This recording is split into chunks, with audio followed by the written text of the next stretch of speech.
Bagaimana caranya kita membayar hutang? Ya bayar aja. Kalau orangnya sudah tidak tahu kemana, tanya Google. Dengan siapa membayarnya Pak Ustadz? Atau dilupakan aja?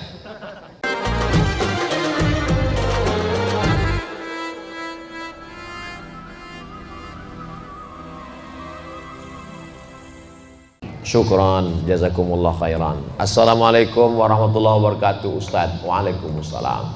Saya Asep. Mohon maaf, Kang Asep inilah yang sudah punya ikatan sedunia. Abdul Somad belum ada persatuannya, Asep udah ada. Dari Pondok Sabilul Muhtadin mengenai perbedaan al-ghais dengan al-matar. Apa beda ghais dengan matar? Ketika Nabi sedang khutbah, tiba-tiba datang seorang laki-laki Arab Badui, halakatil amwal. Ya Rasulullah, ternak-ternak saya di kampung sudah mati, kering kerontang, kebun saya juga mati, tolong doa supaya turun hujan. Nabi tidak mengatakan amtir, tidak digunakan kata matar, tapi digunakan kata ghais. Aghisna, aghisna, aghisna, turunkan hujan, turunkan hujan, turunkan hujan. Kapan penggunaan matar? Fasa'a matarul munzarin, seburuk-buruk air yang turun sebagai azab. Amtir alaina hijaratan, turunkanlah hujan kepada kami batu.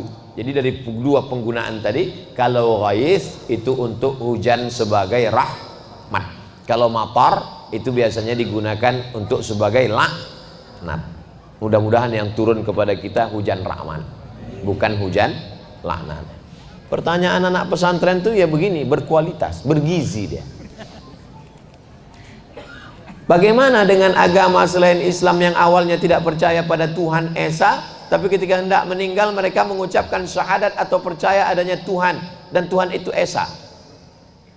Kata Imam Fakhruddin Ar-Razi, malaikat maut di keningnya tertulis la ilaha illallah. Supaya apa? Supaya semua orang yang tidak bertauhid pada saat dia mati, pas ngelihat kening malaikat maut, dia baca la ilaha, dan tidak perlu menggerakkan mulut.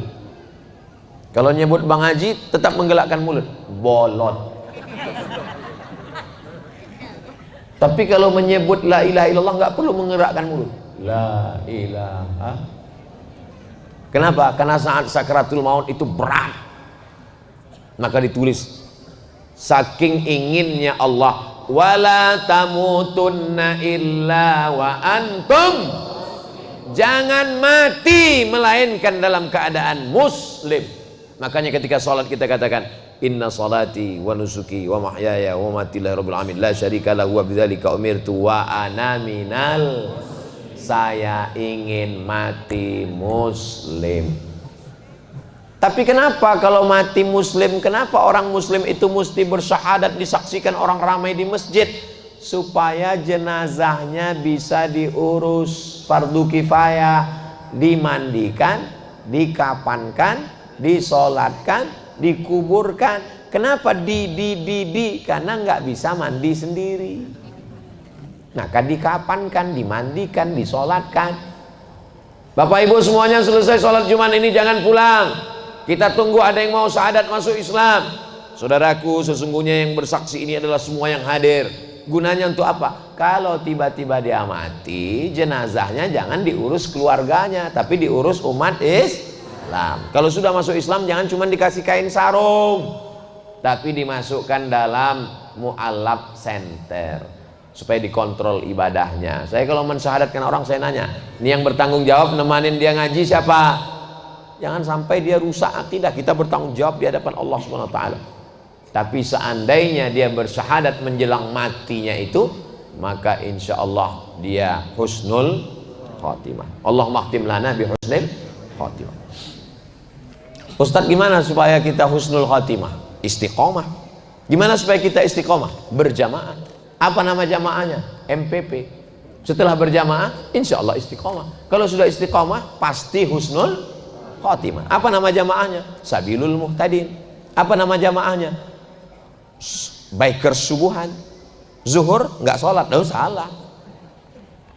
Assalamualaikum WRWB. warahmatullahi wabarakatuh. Ustaz. Semoga Allah SWT subhanahu wa ta'ala selalu memberikan kesehatan dan dilancarkan segala rezekinya hingga akhir hayat. Amin. Saya ingin tanya, sekarang zamannya sosial media. Saya sering kali melihat video ceramah, tausiah, kajian berbagai ustadz, termasuk video ustadz. Alhamdulillah banyak sekali ilmu yang saya dapat. Ini mau nanya apa curhat? Tapi ayah saya pernah berkata kalau belajar itu ada gurunya. Loh, kalau nonton ceramah Ustaz Abdul Somad itu ada apa nggak ada? Ada kan? Saya yakin yang hadir malam ini ingin memastikan bahwa Abdul Somad itu ada di alam nyata. Jangan ngaji orangnya nggak ada. Ustaz Adi Hidayat itu ada?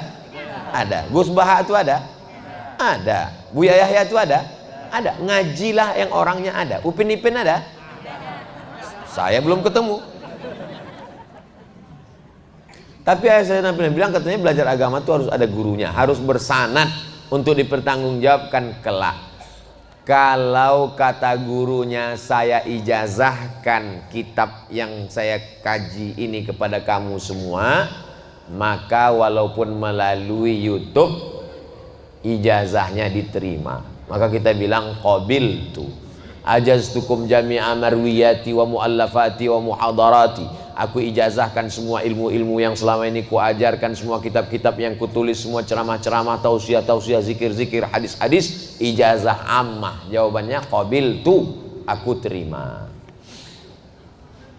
Bagaimana hukumnya atau pendapat Ustadz tentang hal tersebut? Iya, mesti berguru, gurunya mesti ada, dan gurunya mesti ahlus sunnah wal jamaah. Jangan berguru kepada Syiah, jangan berguru kepada Khawarij, jangan berguru kepada Murji'ah, jangan berguru kepada sekuler, jangan berguru kepada liberal, jangan berguru kepada agnostik, jangan berguru kepada ateis. 3. Akidahnya ahlus sunnah wal jamaah, fikihnya bermazhab. Kita di Indonesia mazhab Syafi'i dengan tetap menghormati mazhab Hanafi, Maliki dan Hambali. Bertasawuf, berakhlak sunni, bukan falsafi, seperti Imam Junaid Al-Baghdadi dan Imam Al-Ghazali, Ihya Ulumuddin. Para habaib kita, dari Habib Umar bin Hafiz yang ada sekarang sampailah kepada para habaib kita yang ada di Indonesia ini. 3. Akidahnya Asy'ari, Sunni, fikihnya Syafi'i, tasawufnya Imam Abu Hamid Al-Ghazali. Satu lagi Pak Ustadz, ya, saya ada orang yang memiliki hobi olahraga pencak silat. Doakan saya semoga hobi saya bisa bermanfaat bagi agama. Bagus. Coba kalau Ustaz Abdul Somad pencak silat, mana berani bazar-bazar ngejek, patah-patah ginjalnya. Bernilai ibadah di mata Allah.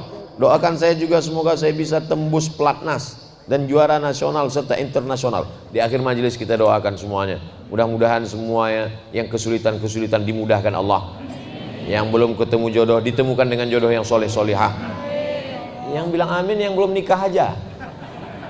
Anak-anaknya anak-anak yang soleh dan solihah, mati dalam keadaan husnul khatimah. Nanti di akhir majelis kita berdoa semua. Ini kertasnya lebar, pertanyaannya dikit. Bagaimana caranya kita membayar hutang? Ya bayar aja. Kalau orangnya sudah tidak tahu kemana, tanya Google. Dengan siapa membayarnya Pak Ustadz? Atau dilupakan aja? Pertama cari ahli warisnya. Ahli warisnya sudah tidak ada satupun ditemui. Pertama hitung berapa utangnya. Utangnya 100.000, tahun berapa? Tahun 80. 100.000 tahun 80-an itu emasnya berapa gram? 1 gram. Berarti bayarnya tahun 2022 bukan 100.000, tapi pakai 1 gram emas. Karena yang stabil itu adalah emas. Makanya nikah maharnya pakai emas. Kalau pakai mukena nggak stabil, lapuk. Bagi yang belum nikah, yang udah apa boleh buat, terima aja lah mukena itu. Kalau tahun 80 1 gram emas, bayarnya di tahun 2022 juga 1 gram. 1 gram emas sekarang 1.100.000 atau berapa gitu. Tapi karena kita udah lama kenal ya udah 1 juta aja. Bayar 1 juta, serahkan ke lembaga yang dinikmati umat, bukan dinikmati personal. Serahkan ke lembaga yang dinikmati umat. Di mana itu lembaga yang dinikmati umat? Pondok Pesantren Sabilul Muhtadin. Nah, ini yang ragu mau bayar kemana? Nah, selesai ini sebelum setan datang, alladzi waswisu fi sudurin nas minal jinnati wan nas, segera temui Habib Jamal Al-Amudi, serahkan. Inilah dia beberapa keping uang emas. Berapa semuanya? Ya sekitar 3 ton lah. Insyaallah berdiri masjid insyaallah. Amin ya rabbal alamin. Begitu caranya bayar utang. Jangan sampai mati belum bayar utang, maka dia terkatung-katung tapi nggak ada roh apa nama istilah roh? Roh gentayangan dalam Islam nggak ada, guys. Inna lillahi wa inna ilaihi raji'un. Jangan nanti mana tahu ada orang di Pandeglang kerasukan setelah Abdul Somad meninggal di Riau. Dipanggil sama Habib. Assalamualaikum. Waalaikumsalam warahmatullahi wabarakatuh. Ini siapa? Saya Ustadz Abdul Somad. Itu bukan roh saya. Roh sudah kembali menghadap Allah Subhanahu wa taala. Lalu itu siapa? Itu adalah jin qarin. Karena setiap manusia yang lahir itu didampingi oleh jin qarin. Jinnya ikut makan dengan dia. Itulah maka baca doa Allahumma barik lana fima razaqtana wa qina azabannar. Jinnya enggak ikut. Itulah maka masuk WC Allahumma inni a'udzubika minal khubuthi wal khaba'is. Dia enggak ikut. Itulah makanya sebelum jalan bismillah tawakkaltu 'ala Allah la haula wala quwwata illa billah, jinnya enggak ikut. Itulah makanya sebelum tidur bismika Allahumma ahya wa amut, supaya enggak ikut. Itulah makanya sebelum hubungan kelamin dibaca doa, jangan supaya dia ikut berkontribusi 25%. Nah, kitanya mati, jin qarinnya enggak mati. Dan dia ikut dulu perjalanan dakwah Abdul Somad itu. Ketika ditanya, kalau memang betul kamu Abdul Somad, di manakah kamu pada malam 18-19 Agustus? Saya sedang berada bersama MPP di majelis pesantren Sabilul Muhtadin. Ini Ustaz Abdul Somad? Bukan. Kalau orang berilmu dia tahu. Ini adalah jin qarin yang belum mati. Orangnya sudah mati, tapi dia tetap hidup. Nah, mudah-mudahan kita dijaga dari gangguan-gangguan ini insyaallah. Ala hazihi niyyah wa kulli niyatin salihah. Al-Fatihah. A'udzubillahi